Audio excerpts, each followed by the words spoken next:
महाराष्ट्राचे विरोधी पक्षनेते विजय वडेट्टीवार आपल्याबरोबर आहेत. वडेट्टीवारजी, स्वागत आहे आपलं BBC मराठीमध्ये. माझा नमस्कार. सगळ्यात पहिला प्रश्न आहे, कुठले मुद्दे आहेत ज्याच्या भोवती काँग्रेसचा आणि महाविकास आघाडीचा प्रचार मुख्यत्वे राहणार आहे?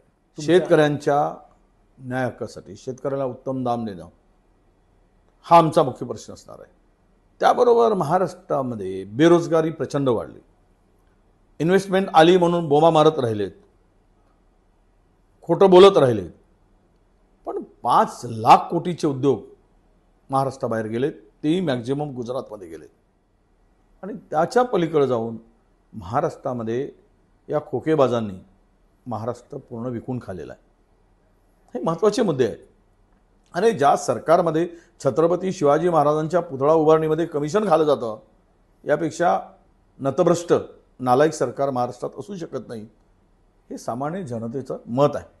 तुम्ही सोयाबीनचा मुद्दा उपस्थित केला, पण तुमच्या मते सोयाबीनचा भाव आता नेमका किती असायला हवा? सोयाबीनचा भाव किमान बघा, एक गोष्ट आपल्या लक्षात आणून देतो.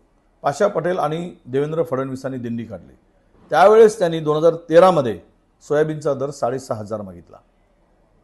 मागणी स्पष्ट आहे. 2013 मध्ये जर सोयाबीनचा दर हा 4,000 रुपये होता, तर आत्ता वाढलेली महागाई, वाढलेले सगळे खर्च हे पाहता 6,000 कमीत कमी त्या शेतकऱ्यांच्या पदरात पडले पाहिजे. माझा पुढचा प्रश्न तुम्हाला तोच आहे की तुम्ही बेरोजगारी, शेतकरी हे मुद्दे सांगितले. महागाईचा मुद्दा तुम्हाला महत्त्वाचा वाटतो? महागाई तर प्रचंड वाढली. सामान्य माणूस हा या महागाईमध्ये होरपडलेला आहे. मध्यमवर्गीयांना घर चालवणं कठीण झालेलं आहे. 2014 मध्ये 50 रुपये किलोची तुरीची डाळ 200 रुपये किलो झाली. 55 रुपये किलो मिळणारं गोळं तेल आज 155 रुपये झालेलं आहे. नाही, 210 रुपये, सॉरी, 210 रुपये झालेला आहे. आणि विजेचे दर वाढलेत. तुम्ही जाता मार्केटमध्ये गोष्टी खरेदी करायला? आम्ही जातो, आम्हाला दर माहिती मिळत असते. आमच्या कुटुंबात आम्ही जात असतो. माझी बायको नेहमी दर मला सांगत असते. कांद्याचे भाव किती आहेत सध्या, काय सांगा? कांद्याच्या भावावरती चर्चा होते का? कांद्याचे भाव किती आहेत? नाही, कांद्याच्या भावाची चर्चा यासाठी होत नाही की आमच्या शेतामध्येच कांदा होतो. अच्छा, त्यामुळे आम्ही कांद्याच्या भावाची चर्चा केली नाही. मी मध्य प्रदेश निवडणुका फार जवळून कव्हर केल्या आणि मी बराच काळ मध्य प्रदेशात होतो. त्यावेळेला तिथे सुद्धा सिच्युएशन अशीच होती की सत्ताधाऱ्यांच्या विरोधात लोक बोलत होते, अँटी इन्कम्बन्सी होती. पण त्यावेळेला त्यांनी लाडली बहिणा योजना आणली, त्याचे पैसे महिलांपर्यंत पोहोचले आणि ती योजना तिथे काम करून गेली. आता तुम्ही बघताय की मध्य प्रदेशामध्ये पुन्हा एकदा भाजपचं सरकार आहे आणि महाराष्ट्रात सुद्धा हे दिसून येत आहे की महिलांपर्यंत लाडकी बहिणीचे पैसे पोहोचताना दिसत आहेत. काय तुमच्याकडे रणनीती आहे की तुम्ही या सगळ्या सिच्युएशनला टॅकल कराल? एक सांगू, निवडणुकीच्या तोंडावर आणलेली योजना आहे. महाराष्ट्रातील माझ्या बहिणी सगळं समजतं. लाडकी योजना आणली ते मध्य प्रदेशात झालं की ना मला माहीत नाही. ज्या दिवशी महिलांच्या, आमच्या भगिनींच्या खिशात, आपल्या खात्यात पैसे घातलेत 1,500 रुपये, सेम डेला 50 रुपये किलो गोडं तेल महाग केलं.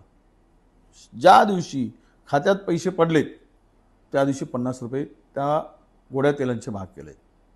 त्या दिवशीच 40%, 33% ते 40% त्याचा मीटर म्हणजे त्याच्या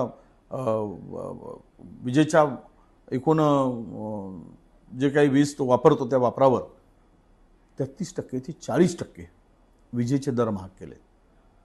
एका खिशामध्ये 1,500 रुपये घातले. गोडे तेलाचे दर सरकार नाही ठरवत, विजेचे दर सरकार ठरवतं. गोड तेल ठरवत नाही म्हणजे काय? महाराष्ट्रातील सोयाबीनचा शेतकरी 3,000 रुपया 3200 रुपये आणि 38 रुपयाला सोयाबीन विकत असेल आणि त्याचा एका क्विंटलच्या मागे जर 2,000 रुपयाचा तोटा होत असेल, तर त्या भगिनींच्याकडून किती लूट झाली.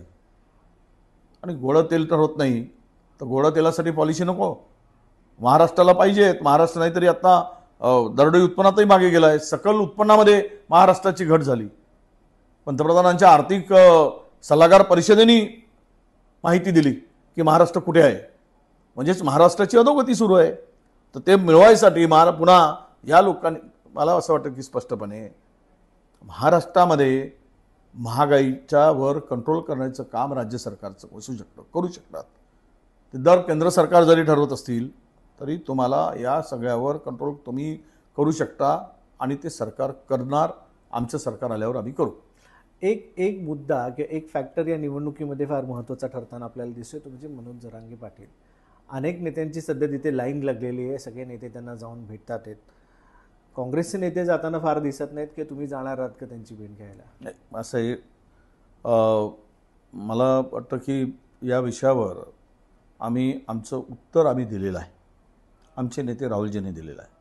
आणि म्हणून आम्ही मराठा समाजांना एवढंच सांगितलं आहे की आमचं सरकार आलं तर महाराष्ट्रात जनगणना करू, कास्टवाईज, आणि 50%ची कॅप बाहेर काढायसाठी आम्ही केंद्र सरकारला विनंती करू, जनगणनेची विनंती करू.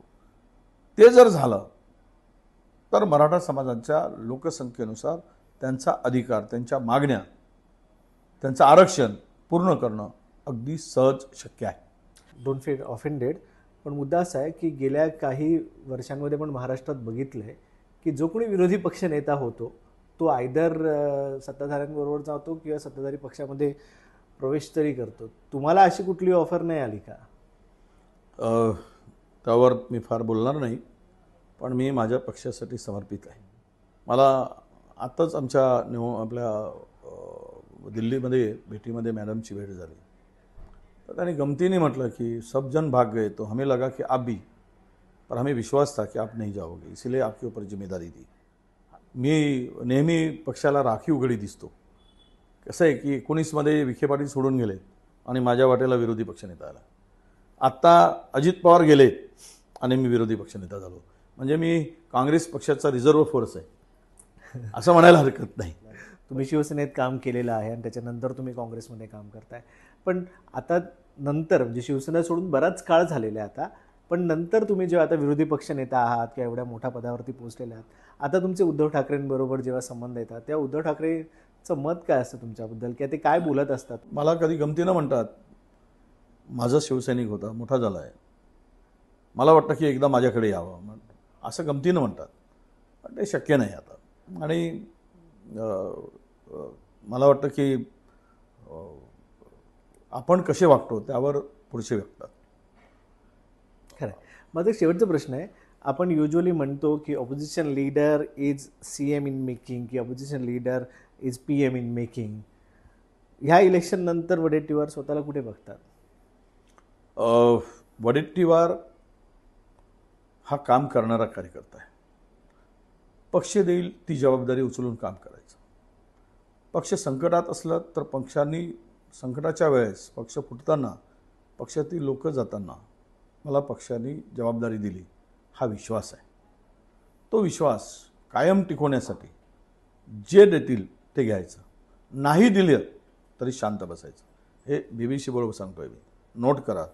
पुन्हा कधीतरी उलट प्रश्न विचारायची गरज पडली, माझ्याकडनं काही चुकीचं झालं तर तुम्हाला अधिकार राहील.